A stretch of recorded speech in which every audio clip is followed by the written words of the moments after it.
ไทยកំពុងជ្រួលច្របល់រង្គោះរង្គើព្រោះរឿងនៃសោកនាដកម្មភ្នំខ្មោចរឿងរ៉ាវនៃសោកនាដកម្មភ្នំខ្មោចឬដែលពិភពលោកស្គាល់ថាជាព្រឹត្តិការណ៍ព្រះវិហារ Temple Deportation 1979-1980 គឺជាទំព័រប្រវត្តិសាស្ត្រដ៏ជូរចត់និងរន្ធត់បំផុតមួយសម្រាប់ប្រជាជនកម្ពុជាការដែលផលិតករខ្មែរសម្រេចចិត្តលើកយករឿងនេះមកថតជាខ្សែភាពយន្តគឺជាការបោះជំហានមួយដ៏សំខាន់ក្នុងការរំលឹកដល់វិញ្ញាណក្ខន្ធជនរងគ្រោះនិងការរក្សាទុកជាភស្តុតាងប្រវត្តិសាស្ត្រសម្រាប់កូនខ្មែរជំនាន់ក្រោយមូលហេតុនៃរឿងនេះមានភាពរសើបសម្រាប់ភាគីថៃការលាតត្រដាងការពិតដែលពិភពលោកមិនសូវដឹងនៅឆ្នាំ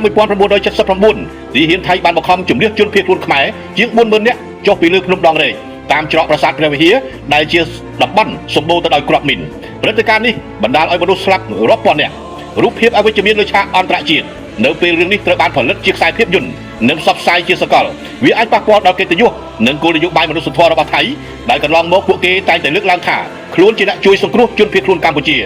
ទំនាក់ទំនងការទូតបញ្ហាប្រវត្តិសាស្ត្ររវាងកម្ពុជានិងថៃតែងតែមានភាពហ្មត់ចត់ការរំលឹកឡើងវិញនៅរឿងរ៉ាវដ៏ខ្មៅងងឹតនេះអាចធ្វើឲ្យមានការជជែកដេញដោលខ្លាំងក្លានៅលើបណ្ដាញសង្គមរវាងប្រជាជននៃប្រទេសទាំងពីរសារៈសំខាន់សម្រាប់កម្ពុជាការចងចាំមិនមែនដើម្បីសងសឹក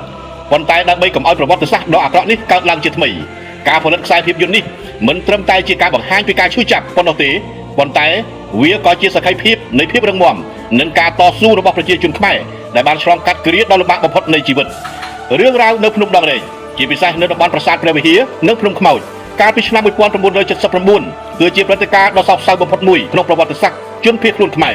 លោកបណ្ឌិតអិនសុផលដែលជាអ្នកស្រាវជ្រាវប្រវត្តិសាស្ត្រតែងតែលើកឡើងនៅភស្តុតាងនិងឯកសារដើម្បីបង្ហាញពិភពលោកអំពីព្រឹត្តិការណ៍នេះខាងក្រោមនេះគឺជាចំណុចសំខាន់ដែលលោកបណ្ឌិតអិនសុផលតែងលើកឡើងពីបញ្ហានេះ1ព្រឹត្តិការណ៍បង្ខំឲ្យត្រឡប់ Forced Repatriation នៅខែមិថុនាឆ្នាំ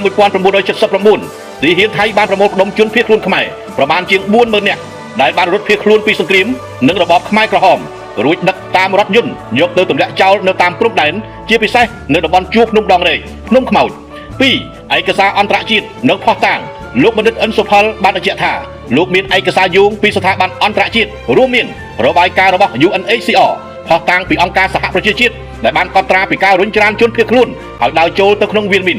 សក្ខីកម្មរបស់អ្នករស់រានមានជីវិតការរៀបរាប់អំពីការបង្ខំឲ្យចុះតាមចំណុចភ្នំដ៏ខ្ពស់ដែលបណ្ដាលឲ្យមនុស្សធ្លាក់ស្លាប់និងជន់មានស្លាប់រាប់ពាន់នាក់រូបថតនិងវីដេអូអ្នកសារព័ត៌មានបរទេសដែលបានថតជាប់សកម្មភាពទាហានថៃប្រើអាវុធបង្ខំជនស៊ីវិលខ្មែរ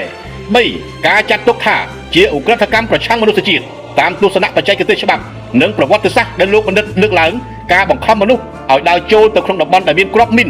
និងកង្វះអាហារទឹករហូតមានមនុស្សស្លាប់យ៉ាងរងាលបែបនេះគឺជាអំពើដែលពិភពលោកគួរទទួលស្គាល់ថាជាឧក្រិដ្ឋកម្មធ្ងន់ធ្ងរ4គោលបំណងនៃការបញ្ចេញឯកសារការដែលលោកបណ្ឌិតប្រាប់កាសែតថៃឬបង្ហាញជាសាធារណៈគឺក្នុងគោលបំណងស្វែងរកយុត្តិធម៌ឲ្យប្រវត្តិសាស្ត្រកត់ត្រាការពិតនៅអ្វីដែលបានកើតឡើងចំពោះពលរដ្ឋខ្មែរ